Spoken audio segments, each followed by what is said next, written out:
Уште две кола остануваат да се доиграат во втората женска фудбалска лига. 8 екипи или вкупно 14 кола по 7 кола во полусезона.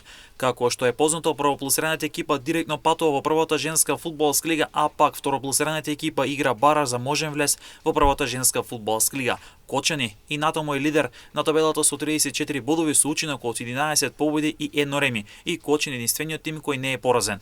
На второто место е Вардар тим кој има 31 бод, а токму во последното коло ќе игра со Кочани на домашен терен. Првото соучување на овие две екипи заврши со триумф од 3-1 во полза на Кочани. На третото место е Билен Извори од Охрид со 28 бодови, а тимот се надева на бараж за прва лига, но ќе треба во следното коло да го соволда Вардар на домашен терен, а во првото нивно меѓусебно соучување оваа сезона Вардар дома беше подобар од Билен Извори со 2-0.